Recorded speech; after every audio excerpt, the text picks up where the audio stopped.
partido.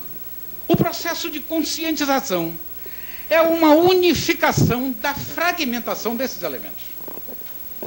Então, como o nosso cérebro também avança, ele passa a ser um computador receptivo do impulso desses elementos. E o espírito que estava aqui, com a sua afinidade, com o atributo máximo, com a sensibilidade e com o instinto, aqui ele vai ganhar razão,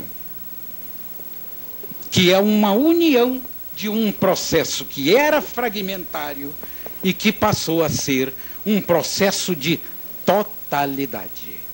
Entra aqui, junto da razão, a conscientização nesse processo. Conscientização. Os do fundo estão percebendo aqui o esquema? Lá? Tá bom. Conscientização. E junto aqui da razão, é claro que está a intelecção. O processo de intelecção. Portanto, um processo mais complexo. E sendo um processo mais complexo, o espírito, nesta fase, adquire também uma condição de importância capital para o processo evolutivo, que é a responsabilidade. O indivíduo começa a ser mais responsável pelos seus atos. Nasce o livre-arbítrio. E como é que nós podemos colocar o livre-arbítrio neste esquema? Antes, nós queremos dizer que no reino hominal existem várias classes. A classe dos infranormais, indivíduos primários, primitivos, ignorantes, que têm uma dificuldade imensa para aprendizado, estão ainda nos começos, nos albores das reencarnações do reino hominal. As professoras lidam a mancheias com esses processos. Tem crianças que têm uma dificuldade fabulosa de aprendizado. Tem outras não, que já vêm com um potencial imenso. E aquilo parece que é um repasse. Entre parênteses, eu conheci um indivíduo, eu gosto de contar uns casos que assim dá uma aliviada, sabe? Eu conheci um indivíduo, e foi do meu tempo de estudante aqui na Bahia. E nós chamávamos esse indivíduo de estudante, porque ele andava com um lápis, um caderno, e pedia para a gente tomar nota. Bota aqui o seu nome, o endereço, porque eu vou em casa ler, etc.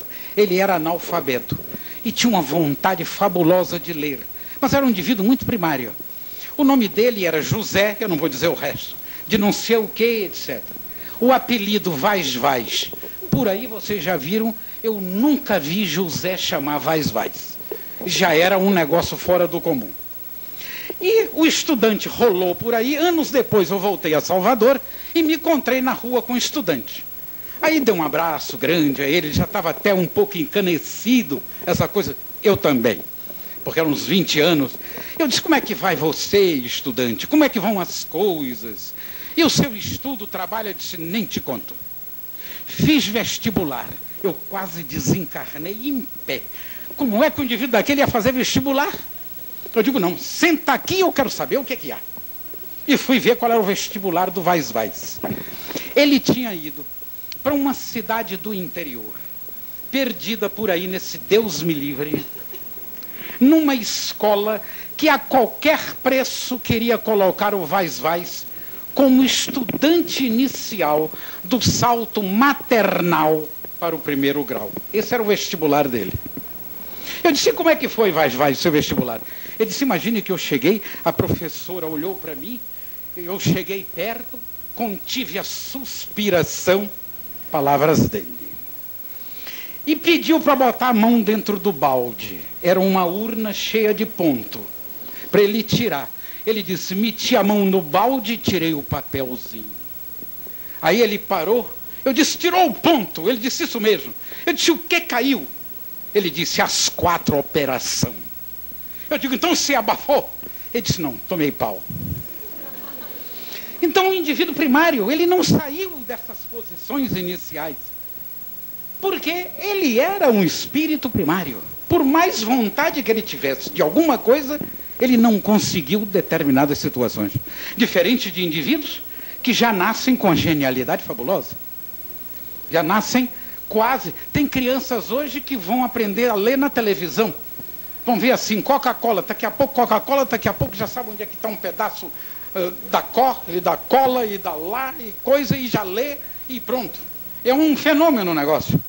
Então esses indivíduos podem ser infranormais, normais e supranormais. Nós estamos aqui na média. Somos os normais. Por quê? Somos em maior quantidade e ditamos a moda. O que está abaixo, nós achamos que são indivíduos fora dos parâmetros. E também os que estão em cima. Um grande supranormal, a gente diz, cuidado com ele. Esse indivíduo não é bom da bola. Porque geralmente o indivíduo está meio fora dos parâmetros, das coisas, etc. Está com a cabeça cheia de fórmula, cheia de coisas, de invenção, etc. Até a família diz, coitado, esse menino não é lá muito bom da bola, etc. Porque nós normais achamos que somos a medida das coisas. E cada um de nós acha isso. E é por isso que a gente briga muito. Porque o vizinho não entende o que a gente quer dizer. E nenhum de nós é a medida de qualquer coisa. Nós precisamos compreender isso. A doutrina espírita é muito boa para isso. Porque nos coloca num tapete deslizante na compreensão desse processo. Então, quando o processo de conscientização se instala... Quanto? 10 minutos? Que relógio, hein? Não, nós vamos terminar assim. Vamos terminar. Aparece o processo que nós chamamos do livre-arbítrio. Como é que nós vamos colocar nesse esquema o livre-arbítrio? Como nós colocamos um triângulo contracenando com o outro, vamos agora também contracenar 2 triângulos. Este de baixo com este outro novo de cima. Vamos fazer agora assim, ó. E colocar aqui a palavra determinismo dentro desse triângulo. Mas por fora dele, livre arbítrio. Aliás, esse livre-arbítrio aqui está meio parapsicológico, não está? Arbítrio eu escrevi de uma maneira que ninguém entende. Mas isso aqui, como estamos espiritualmente navegando no processo, vocês entendem? Então, tudo que está aqui dentro está sujeito a uma lei determinística. Digamos que nós estejamos aqui, nessa parte média. Aqui nós fazemos o que desejamos com o nosso livre-arbítrio. Mas temos a resposta imediata da lei aqui dentro. Então o livre-arbítrio será tanto maior quanto mais evoluído e mais responsável o indivíduo. E tanto menor quanto menos responsável. Isto é, a lei dirige o indivíduo. E por aqui, o indivíduo vai avançando, passando por